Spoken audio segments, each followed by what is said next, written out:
Assalamualaikum warahmatullahi wabarakatuh.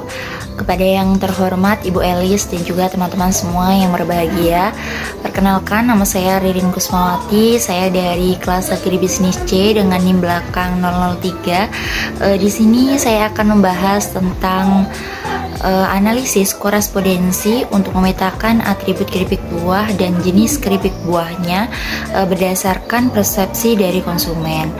Nah, ini saya lakukan sebagai pemenuhan untuk ujian tengah semester saya pada mata kuliah MKB 2. Pada pembahasan kali ini nanti akan kita mulai dulu dari pendahuluannya. Jadi apa sih yang melatar belakangi adanya penelitian ini? Seperti kita tahu, persaingan dalam dunia bisnis itu sangat ketat. Nah, hal ini juga terjadi pada bisnis keripik buah, yang mana ketika permintaan dari keripik buah itu semakin meningkat, menyebabkan banyaknya orang yang mulai melakukan bisnis di bidang ini. Nah, kesamaan produk di pasaran itu kemudian menyebabkan adanya persaingan pasar yang ketat. Nah, oleh karena itu, produsen itu perlu melakukan penelitian di mana untuk mengetahui preferensi konsumen dalam melakukan pembelian sehingga nanti dapat memaksimalkan penjualan gitu. Kemudian untuk tujuan penelitiannya, kita melakukan pemetaan atribut keripik buah dan jenis buah sehingga diketahui preferensi konsumen dalam melakukan pembelian keripik buah itu berdasarkan atribut apa aja. Kemudian ada manfaatnya. Manfaatnya ini lebih kepada ke produsennya. Jadi untuk mengetahui lebih dalam tentang preferensi konsumen dalam menentukan keputusan pembelian keripik buah apel, jambu, nangka, dan mangga untuk menentukan strategi selanjutnya yang dapat dilakukan perusahaan. Kemudian ada metode penelitian.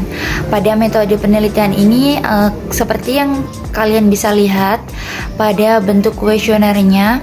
Jadi di situ nanti responden akan mencentang dan boleh memilih 2 atribut untuk jenis keripik buah. Jadi misalkan untuk atribut kerenyahan keripik, menurut responden itu dimiliki oleh keripik apel dan keripik nangka. Nah, itu nanti responden bisa mencentang 2 kolom tersebut ya, dari atribut kerenyahan keripik. Nah, intinya responden ini bisa memilih 2 jenis keripik buah berdasarkan 1 atribut lebih dari 1. Kemudian untuk penentuan responden, jadi pada penelitian kita kali ini, penelitian saya menggunakan sejumlah 25 orang responden, di mana 5 responden ini berjenis kelamin laki-laki dan 20 responden berjenis kelamin perempuan dengan rentang usia 20-23 tahun, di mana responden ini merupakan konsumen keripik buah dan suka mengonsumsi keripik buah.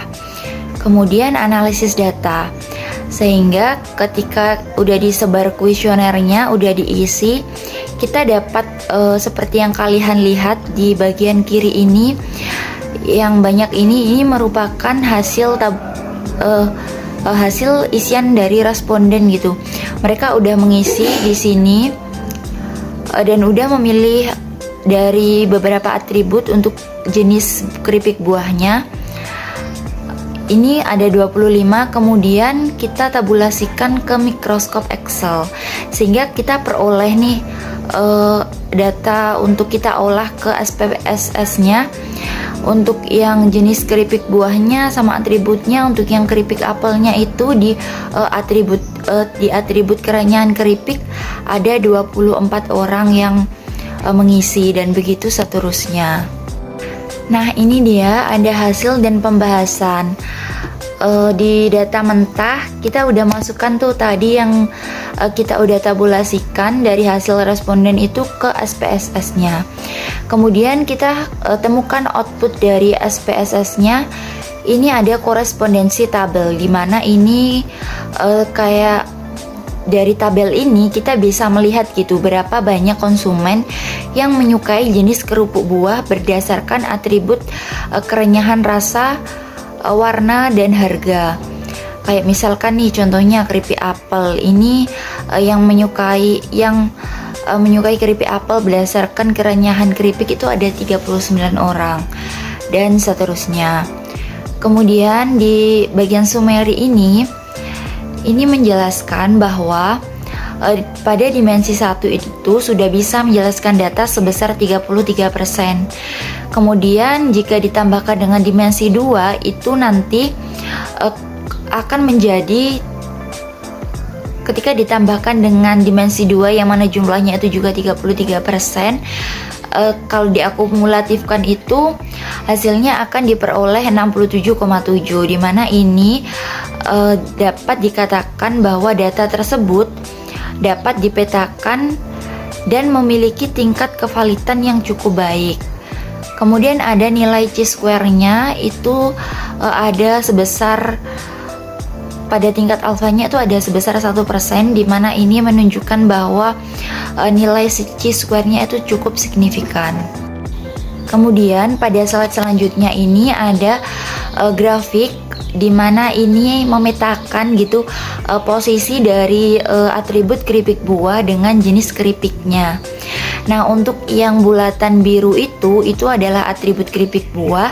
Kemudian ada yang bulatannya hijau itu untuk jenis keripiknya. Nah, untuk interpretasinya, untuk hasil analisis datanya, letak dari atribut itu berjauhan gitu antara keempat jenis keripik. Nah, ini berarti menurut preferensi konsumen memiliki karakteristik yang tidak sama. Jadi atribut dan jenis keripiknya itu tidak memiliki karakter yang sama.